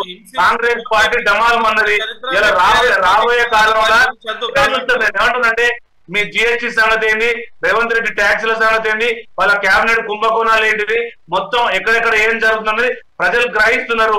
ఓట్ల కోసం మనం మాటలు మాట్లాడొద్దు, ప్రజలకు ఏం చేసినామని చెప్పాలి. అట్లాంటప్పుడు ఫస్ట్ టర్మ్ గోపీనాథ్ గారు ఎంత మెజార్టీ గెలిచిండు, సెకండ్ టైం గోపీనాథ్ గారు ఎంత మెజార్టీ గెలిచిండు, థర్డ్ టైం హ్యాట్రికెట్ లో కొట్టిండు, ప్రజలకు ఏమేమి సేవలు చేసిండు, కరోనాలో ఏం సేవలు చేసిండు కూడా గుర్తుంచుకోవాలి. నేను ఏమంటానంటే మనం ఒక ఛానల్ కు వచ్చి మాట్లాడుతున్నప్పుడు వాట్ ఈజ్ వాటు, ఆ ప్రజల ఓట్ బ్యాంక్ ఎంత ఉంది, అక్కడ పర్సంటేజ్ వైజ్ ఏముంది, అక్కడ జిఎస్టీ ఎంత పే చేసిర్రు, ఎంత మందికి 99 జీవోల మీద ఇంప్లిమెంట్ చేసిర్రు, డబుల్ బెడ్రూమ్లు ఏమి ఇచ్చారు, 500 రూపాయల గ్యాస్ కాంగ్రెస్ ఇత్తనాలు ఇయ్యలేదు, 2500 ఇత్తనాలు ఇయ్యలేదు, రేషన్ కార్డు ఇత్తనాలు ఇయ్యలేదు, వాటర్ ఫ్రీగా ఇస్తుండే తాగే నీళ్ళు రేవంత్ రెడ్డి అమ్ముకుంటున్నా చెప్పాలి, రేవంత్ రెడ్డి ట్యాక్స్ చెప్పాలి, ఇవన్నీ చెప్పుకుంటూ పోవాలి. నన్నన్నా నాది నేను కూడా డబ్బా కొట్టుకోవచ్చు, నీది నువ్వు డబ్బా కొట్టుకోవచ్చు. ప్రజలకు ఏ పార్టీ ఏం చేసిందని చెప్పుకుంటూ పోవాలి. కానీ మీరు జిఎస్టీ గురించి చెప్తే ప్రజల దగ్గర వసూలు చేసిన జిఎస్టీ ఇలా మీరు ముక్కుముండి ఇవ్వాల్సిన పరిస్థితి ఉండదు. ఇంకొక అవసరం ఏంటంటే నాకు క్లోజ్ చేస్తానన్నా, నాకు క్లోజ్ చేయగానే నువ్వు విపరీతంగా చెప్పు. ఒక్క నిమిషం ఆగండి. రేవంత్ రెడ్డి గారు గెలవడం కోసం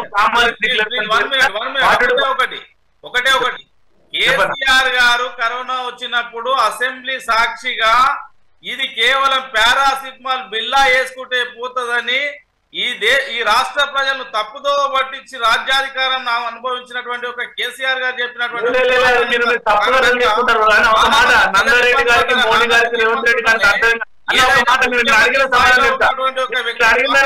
చెప్తా నేను అడిగిన దానికి సమాధానం చెప్తాను. నందన పెద్ద మనిషి ఒక మాట విను, ఒక మాట మీరు అడిగిన ఒక మాట వినండి. మీరు అడిగిన క్వశ్చన్ నాకు అర్థమైంది, సమాధానం చెప్తా.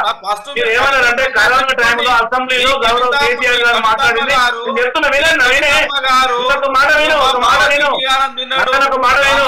నేను ఏమంటున్నాంటే ఒక మాట వింటే నీకు క్లారిటీ వస్తే నీకు టైం ఇస్తాను, మళ్ళీ మాట్లాడు. నేను ఏం చెప్తున్నా, గౌరవ కేసీఆర్ గారు అసెంబ్లీలో మాట్లాడింది మీరు లేవనెచ్చారు. కరోనా టైంలో గౌరవ కేసీఆర్ గారు అసెంబ్లీలో ఏం మాట్లాడింది మీరు లేవనెచ్చారు. నేనేం చెప్తున్నా వినండి, నేనేం చెప్తున్నా, ఈ దేశ ప్రజలకు ఈ రాష్ట్ర ప్రజలకు ఆ కరోనా మహమ్మారి వచ్చినప్పుడు సపోర్ట్ గా ఉండాల్సింది, భయపడొద్దని. దానికి మీరు భయపడొద్దు, మనం దానికి భయపడొద్దు. పారాసిటమాల్ వేసుకుంటే తగ్గిపోయే మహమ్మారి కరోనా అని చెప్పిండు, ప్రజలకు భరోసా ఇచ్చిండు. మీ మోడీ లెక్క ఎక్కడ దాచుకోలే, రేవంత్ రెడ్డి మొత్తం కరోనాలో కనబడకుండా పోయిండు, తెలంగాణ ఉద్యమంలో లేడు, కరోనా టైంలో లేడు, మొత్తం డిస్కషన్ చేద్దాం. వెంకటేశ్వర్లు గారు ఒక్క నిమిషం డిస్కషన్ చేద్దాం. ఒకసారి అధికార కాంగ్రెస్ పార్టీ దగ్గరికి వెళ్దాం. ఎస్ రాహుల్ గారు, దేశవ్యాప్తంగా చేపట్టినటువంటి కార్యక్రమాలు మేము చూపించినటువంటి అంశాలన్నీ కూడా ఇక్కడ చూపిస్తాం. జూబ్లీహిల్స్ ఉప ఎన్నికల్లో ప్రజలు మమ్మల్ని కూడా స్వాగతిస్తారు. ఇది బీజేపీ దగ్గర నుంచి వస్తున్నటువంటి వర్షం.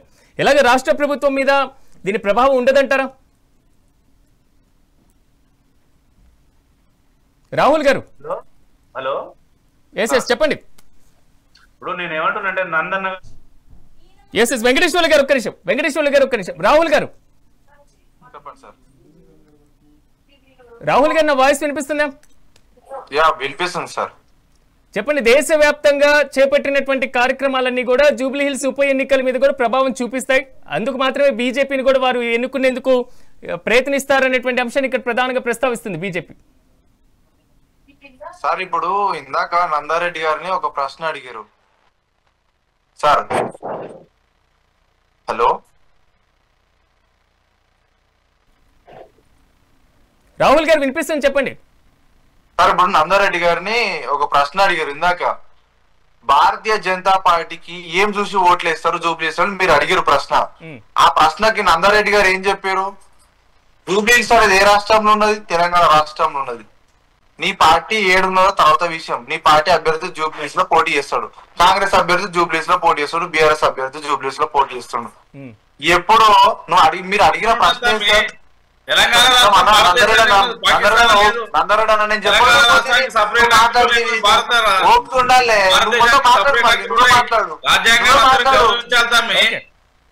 నందరెడ్డి గారు ఒక నిమిషం. ఎస్ రాహుల్ గారు కంటిన్యూ చేయండి.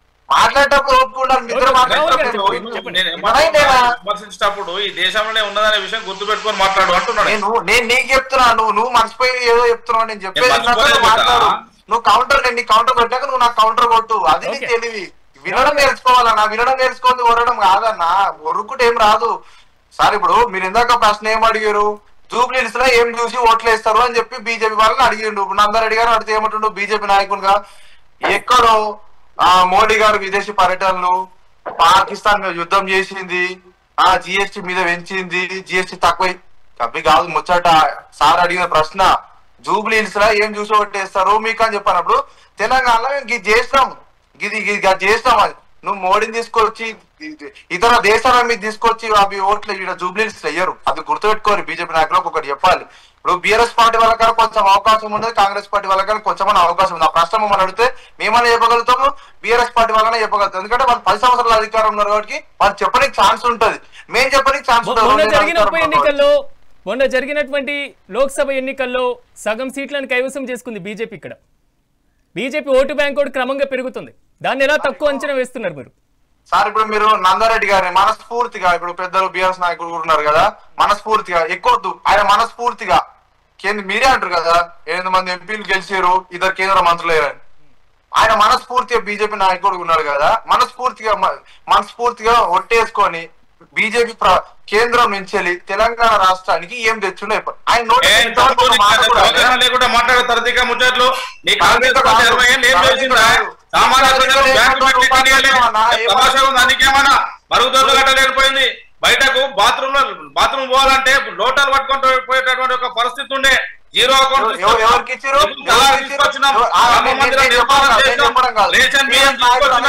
ఎరువుల సబ్సిడీ ఇస్తున్నాం రామగుండం ఎరువుల కర్మాగారానికి 5,600 కోట్లు ఇచ్చినాం ఎంఎస్పి ద్వారా రైతాంగాన్ని ఆదుకుంటున్నాం ప్రధానమంత్రి ఫసల్ బీమా తీసుకొచ్చినాం అగ్నిపథ్ ద్వారా యువతను ఆర్మీలో చేర్చుకొని వాళ్ళను మానసికంగా శారీరకంగా దృఢంగా తయారు చేసినటువంటి ఒక సిస్టాన్ని తీసుకొచ్చినాం రైతు సమ్మాన్ నిధి తీసుకొచ్చినాం ఆయుష్మాన్ భారత్ తీసుకొచ్చినాం 69 పథకాలు తీసుకొచ్చినాం తమ్మి నీ కాంగ్రెస్ పార్టీ ఇందిరమ్మ అయితే ఇందిరమ్మ లేకపోతే రాహుల్ గాంధీ భారతీయ జనతా ప్రధానమంత్రి ఆవాస యోజన ఎక్కడ పని చేయట్లేదు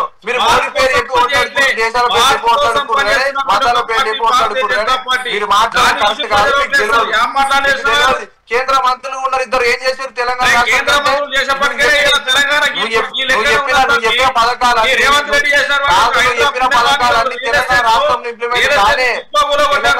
ఇంప్లిమెంట్ కాలే వేరే రాష్ట్రాలు ఇంప్లిమెంట్ అయినాయి అది తెలుసుకో నువ్వు అది తెలుసుకొని మాట్లాడు తెలంగాణ రాష్ట్రంలో ఏమి ఇంప్లిమెంట్ కావాలి నువ్వు చెప్పిన పథకాలు నీ మనస్ఫూర్తిగా తీసుకొచ్చినారు నీకేం తెలుసా నీకేమన్నా రేషన్ బియ్యం ఎవరిస్తున్నా నీకేం తెలుసా నీకు అంటున్నా నేను ఆయుష్మాన్ భారత్ ఎవరు తెచ్చిరో నీకేం తెలుసా అంటున్నా తెలుసా అంటున్నా అరే ఏం తెలుస్తా నీకు నీకేం తెలుసు నీకేం తెలుసు ఒకటే తెలుసు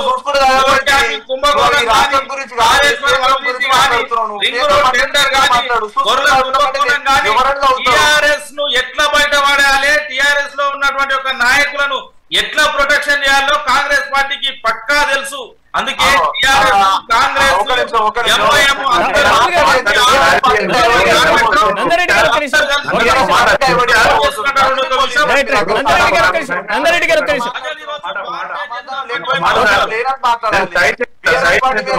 చేయడం కరెక్ట్ కాదు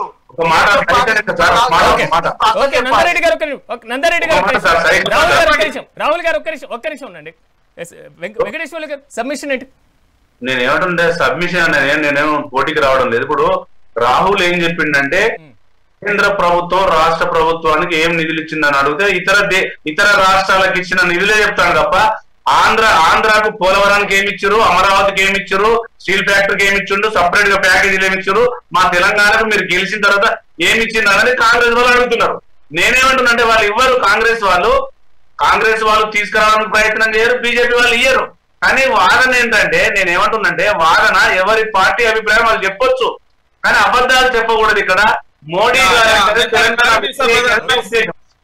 నేను దానికి క్లారిటీ ఇస్తా టిఆర్ఎస్ పార్టీ కేవలం ఉద్యమ పార్టీ వచ్చినటువంటి ఒక టిఆర్ఎస్ పార్టీ నీళ్లు నిధులు నియామకాల పేరు మీద రాజకీయ రంగు పూసుకున్నటువంటి ఒక కేసీఆర్ సారు ముఖ్యమంత్రి దళితులకు 3 ఎకరాల భూమి దళిత బంధు దళిత గిరిజనుల బంధు బీసీ బంధు ఇంటికొక ఉద్యోగము కేజీ టు పీజీ విద్య అరే ఏమి మాటలండి టిఆర్ఎస్ పార్టీ మాటలు నా మెడకాయ నడుపుకుంటా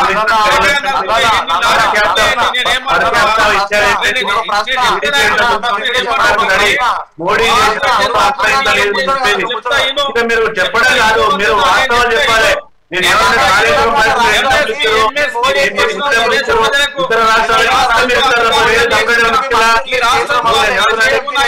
చెప్తున్నారు రేషన్ బియ్యం అంటే ప్రజలకు రేషన్ బియ్యం ఇచ్చి పక్కనిగా రేషన్ బియ్యం ఎందుకన్నా రేషన్ బియ్యం పక్కనే సంపాదించడం ఇంకా మాట్లాడుతారు అన్నా ఇగో ఈ రాష్ట్రానికి కేంద్ర మంత్రులు ఇద్దరు ఉన్నారు ఎంపీలు ఇద్దరు నాకు అవకాశం ఇవ్వండి కేంద్రం నుంచి నీకే ప్రశ్న నందరెడ్డి గారు నీకే ప్రశ్న ఇప్పుడు వెంకటేష్ అన్న అడిగేది ఒకటే ప్రశ్న ఓకే రాహుల్ గారు ఏంటండి ఇక్కడ 2014లో మోదీ గవర్నమెంట్ అధికారంలోకి వచ్చిన తర్వాత సరే మీరు చెప్పినట్లుగా రాష్ట్రానికి లాస్ట్ 10 years లేదా ఈ 12 years ఏమి ఇవ్వలేదు అనుకోండి కానీ ఇక్కడ నుంచి ప్రజాప్రతినిధులు ఎన్నికవుతున్నారు కదా ఇలాంటి ఉండేటువంటి సిచ్యువేషన్ ఎందుకు లేదంటారు? ఒక నిమిషం ఒక రిక్వెస్ట్ ఏంటంటే, సరే బిఆర్ఎస్ పార్టీని తెలంగాణ రాష్ట్రంలో ఉన్నది, కేసీఆర్ గారు ముఖ్యమంత్రిగా చేశారు, పోనీ ఇప్పుడు రేవంత్ రెడ్డి గారు కాంగ్రెస్ పార్టీ అధికారంలో ఉన్నది, ఓకే రేవంత్ రెడ్డి గారు చేశారు, ఈ రెండు పార్టీలు చేసినాయి. కేంద్రంలో బీజేపీ ఉన్నది, ఇది మూడోసారి హ్యాట్రిక్. ఇతర రాష్ట్రాలకి మనస్ఫూర్తిగా చెప్పాలి, ఇతర రాష్ట్రాలకు అన్నిటికీ ఇచ్చిన, పక్కన ఆంధ్రప్రదేశ్ కూడా నిధులు ఇచ్చిండు. కానీ ఈ తెలంగాణ రాష్ట్రంలో కేసీఆర్ ముఖ్యమంత్రి మోడీ ఒక్క రూపాయి కూడా ఇవ్వలేడు. చెప్పడం కాదు, రేవంత్ రెడ్డి ఉన్నా ఇయ్యలేడు, కేసీఆర్ ఉన్నా ఇయ్యలేడు, మోడీకి ఇచ్చిండు, ఇతర రాష్ట్రాలకు అన్నిటికి ఇచ్చిన తెలంగాణ వాటాకి ఏమి ఇయ్యలేడు. మీరు చెప్పుకోవడానికి ఏం లేకుండా, ఇందాక ప్రశ్నకి ఏం చెప్పకుండా మీరు డైవర్షన్ చెప్తున్నారు. మోడీ ఇది చేసిండు, ఇందిరాగాంధీ కూడా చేసింది, అది చెప్పాలి. నేను చెప్పాలి, అది ప్రశ్న కాదు. జూబ్లీస్ ఏం చేస్తారో అని తప్ప అడిగిన సార్ అడిగిన దానికి మేము ఇది చేస్తాం, తెలంగాణలో 8 మంది ఎంపీలు ఉన్నాం, ఇది చేస్తాం అని చెప్పి గన్ ఎగరేస్తాడు. చెప్పు, ఎస్ నేను కూడా ఒప్పుకుంటా, బీఆర్ఎస్ నాయకుడు కూడా ఒప్పుకుంటాడు, అన్న కూడా అదే అంటాడు. మీ మోడీ ఆడికొచ్చి ఇతర పక్కన ఆంధ్రప్రదేశ్ రాష్ట్రానికి వచ్చి పర్యటిస్తుండు, మీ కళ్ళు కనబడే 8 మంది ఎంపీలకి మా రాష్ట్రానికి రావాలని చెప్పి, ఇప్పుడు ఉప ఎన్నికలు ఉన్నాయి, ఇవి ఉన్నాయి అన్ని ఉన్నాయి అని చెప్పి తీసుకురావడా? ఏమి ఇచ్చింది మీ మోడీ? ఏం గుండుస్తున్న మోడీ ఏమి చేయలేడు. మోడీ నేను ప్రధానమంత్రిని గౌరవిస్తా కాదనట్లే, కానీ రాష్ట్రానికి వచ్చి నిధులు లేదని ఇచ్చిండా? ఏమన్నా నల్ల చట్టాలకు వ్యతిరేకం చేసిందా మీరు? రీజనల్ రింగ్ రోడ్ అంటారా? మీ మోడీ గుట్ట ముందుకి మా కాంగ్రెస్ పార్టీ కట్టింది, అది మీకు తెలుసా? రాజశేఖర రెడ్డి ముఖ్యమంత్రి ఉన్నప్పుడు ఏలేడా? మేము చెప్పాలంటే ముందే చెప్పొచ్చు, కేసీఆర్ అధికారులు ఉన్నప్పుడు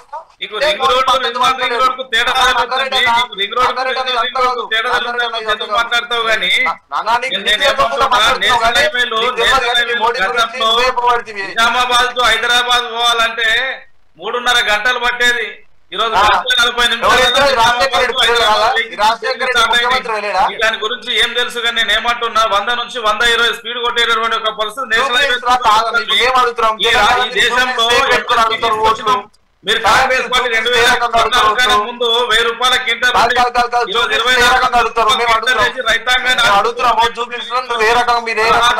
మద్దతు ధర పెంచినాం తమ్మి, జీరో అకౌంట్ తీసుకొచ్చినాం. నీకు చిన్న ఉదాహరణ చెప్తా. ప్రధానమంత్రి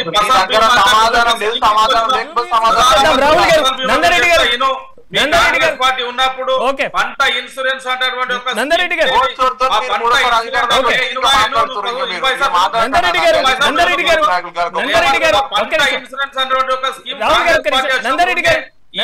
ప్రశ్న ఏంటంటే, అంతర్జాతీయ సంబంధాలు, దేశవ్యాప్తంగా జిఎస్టీ ఇంప్లిమెంటేషన్, ఈ మొత్తం మీకు కూడా పూరి గుడిసెలు ఉన్నటువంటి పరిస్థితి కనబడుతుంది. భారీ భవనాలు ఉన్నటువంటి సిచ్యువేషన్ కూడా జూబ్లీ హిల్స్ లో ఉంది. అంత దేశ అంతర్జాతీయ స్థాయి అంశాలన్నీ కూడా ఈ జూబ్లీ హిల్స్ ఒక ఉప ఎన్నిక, అంటే ఒక రాష్ట్ర అసెంబ్లీ ఎన్నిక కూడా కాదు. సో ఉప ఎన్నిక మీద ఇంత ప్రభావం చూపించింది అంటారా? ఇప్పటి వరకు లేనటువంటి బీజేపీ ఒక్కసారిగా విజయ బావుట ఎగిరివేయడానికి ఇది ఒక కారణం అవుతుందంటారా? దాని Congress party implementation Ayushman Bharat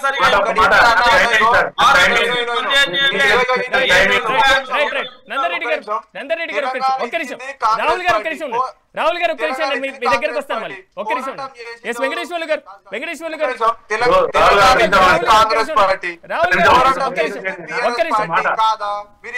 yes Venkateswarlu గారు చెప్పండి. ఇప్పుడు నేను ఇప్పుడు గెస్ట్లకు నేను ఎప్పుడైనా ఆనర్ చేస్తా, వాళ్ళ క్వశ్చన్లకు సమాధానం చెప్పి నేను వాళ్ళకి క్వశ్చన్ కూడా వేస్తాను. ఎందుకంటే భారతదేశానికి స్వాతంత్రం వచ్చిన 80 సంవత్సరాలలో బీజేపీ ఏం చేసింది, కాంగ్రెస్ ఏం చేసింది అంటే, 11 సంవత్సరాలుగా కాంగ్రెస్ పార్టీ, 12 సంవత్సరాలుగా బీజేపీ పార్టీ ఏం చేస్తుందంటే, ఈ సంవత్సరం నిర్మలా సీతారామన్ గారు 40 లక్షల కోట్ల బడ్జెట్ పెట్టింది, బీసీలకు ₹1 ఇయ్యలే. దాని తర్వాత ఇప్పటికీ స్వాతంత్రం వచ్చిన 80 సంవత్సరాలలో బీసీ మంత్రిత్వ శాఖ లేని దేశం ఏదైందంటే ఓన్లీ భారతదేశం ఉంది. ఇంకొకటి ఏంటంటే, సరే వాళ్ళు ఇయ్యలేదు, సరే కాంగ్రెస్ మోసం చేసి ఇస్తుంది అనుకుంటే 42% మంత్రి లేకుండా నడిపించిరే. ఒక మాట మహిళా మంత్రి ఎందుకు లేకుండా నడిపించారో 10 ఏళ్ల కాలాన్ని నేను ఇచ్చిన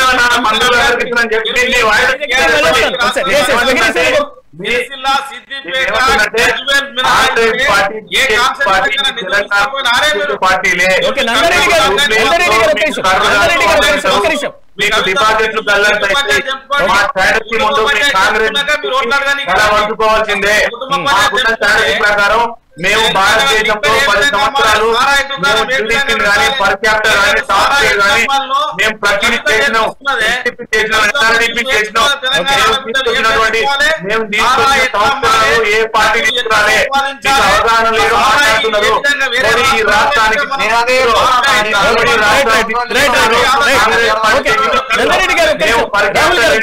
నేను చెప్పేది వినండి. ఈ రాష్ట్రానికి పర్ క్యాపిటల్ పెంచినాం, జీడిపి పెంచినాం, సాఫ్ట్వేర్ డెవలప్మెంట్ చేసినాం, ఎస్టీపీలు కట్టినాం, ఎస్ఆర్డీపీలు ఇచ్చినాం, మేము సాఫ్ట్వేర్ రంగాన్ని ఉర్రూతొలగించిన 10 సంవత్సరాలు. Congress party, BJP party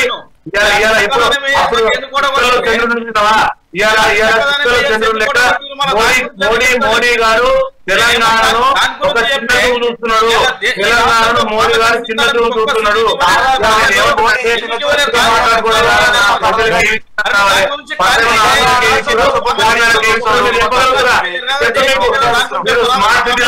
smart సిటీల మీద విశాఖపట్నానికి ఎంటిచ్చారు, తిరుపతికి ఎంటిచ్చారు నేను చెప్తా. మీకు చెప్పగలుగుతారా? హైదరాబాద్ కావట్లేదు, అష్టాభినయం మీద డబ్బులు ఎందుకు ఇవ్వట్లేదు, పట్టభాగంగా డబ్బులు ఎందుకు ఇవ్వట్లేదు? మోడీ 10 లక్షలు ఉంటది. ఇలా బీద వాళ్ళకు రేషన్ బియ్యం ఇస్తాం, రేషన్ కార్డులు ఇస్తాం, సివిల్ సప్లై బియ్యం ఇస్తాం అని కాదు.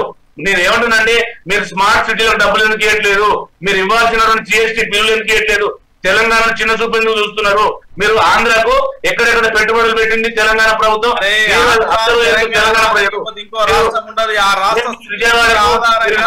తిరుపతికి,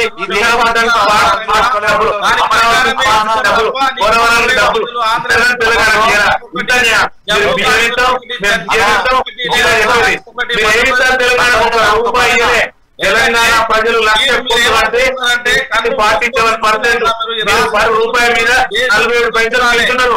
కేంద్ర ప్రభుత్వం 5 రాష్ట్రాల 6 రాష్ట్రాల తెలంగాణ డబ్బులు ఇస్తుంది. మేము 5 రాష్ట్రాల జీఎస్టీ కడుతున్నాం, ఇన్కమ్ ట్యాక్స్ కడుతున్నాం, సెంట్రల్ ట్యాక్స్ కడుతున్నాం. మాట్లాడలేకపోతున్నారు. మాట్లాడండి, అంతేగాని వేరే వాళ్ళు మాట్లాడుతున్నాం.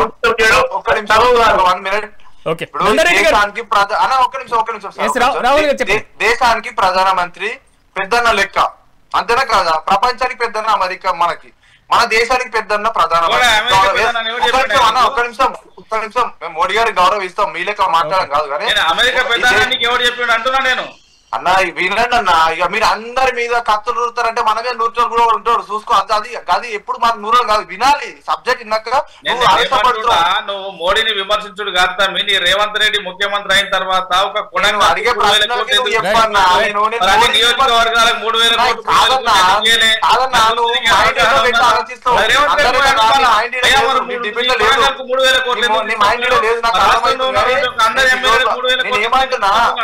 ఏమంటున్నా విను అన్న, నీ మైండ్ లేదు, ఎన్నో ఆలోచిస్తున్నావు అని. ఈ దేశానికి పెద్దన్న లెక్క మన ప్రధానమంత్రి, నేను కూడా గౌరవిస్తా, అందరం గౌరవిద్దాం. కానీ పెద్దన్న అన్నప్పుడు బాధ్యత ఉంటది. అంటే నీకు ఓట్లు వేసిరా ఓట్లు వేయలేరా తర్వాత విషయం, ఎవరు ఓట్లు వేపిస్తారా, ఈ రాష్ట్రంలో వచ్చినారా లేదా అధికారంలో పక్క పెట్టేసాయి. కానీ ఈ రాష్ట్రం మీద ఎందుకు చిన్న చూపు చూస్తాడు ప్రధానమంత్రి? ఒక పాయింట్ ఇతర రాష్ట్రాలకు అన్నిటి దగ్గరకు పోతాడు, పర్యటిస్తుంటాడు, విదేశాలకు పోతుంటాడు, అన్నిటికి పోతాడు. కానీ ఈ రాష్ట్రానికి వచ్చి ఈ రాష్ట్రం ఏమైంది, కేసీఆర్ అవినీతి చేసిండా, రేవంత్ రెడ్డి అవినీతి చేసిండా అని చెప్పి ఒక్క నాడన్న ప్రధానమంత్రి ఉండి నీ మనస్ఫూర్తిగా చెప్పన్న ప్రధానమంత్రి వచ్చి ఒక్కరోజు ప్రశ్నించి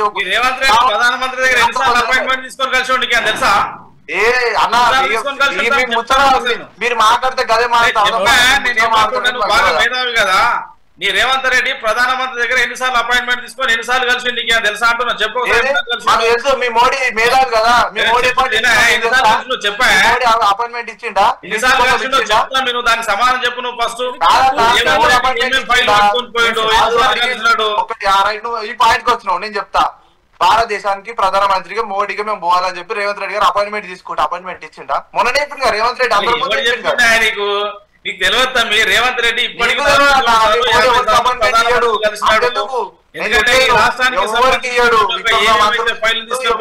అన్నింటినీ గిట్ట సానుకూలంగానే కేంద్ర ప్రభుత్వం స్పందించింది కావనే ఈ రాష్ట్ర ప్రభుత్వం ఈ విధంగా నడుస్తున్నది.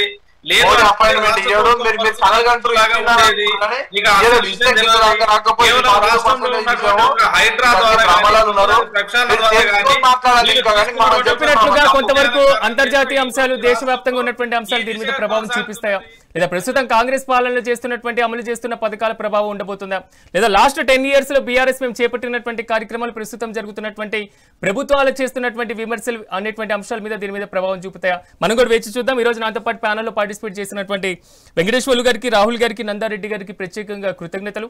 మొత్తం మీద మాత్రం జూబ్లీ హిల్స్ ఉప ఎన్నికల ప్రచారం మరికొన్ని రోజుల్లో ఇంకా హోరెత్తేటువంటి అవకాశం కనిపిస్తుంది. నవంబర్ 14న ఎన్నికయ్యేటువంటి అభ్యర్థి ఎవరు అనేటువంటి దాని మీద ఉత్కంఠ మాత్రం అలాగే కొనసాగేటువంటి అవకాశం లేకపోలేదు. ఇది వాటి మెగా డిబేట్. రేపు డిబేట్లో మళ్ళీ కలుద్దాం. చూస్తూనే ఉండండి మెగా 9 టీవీ.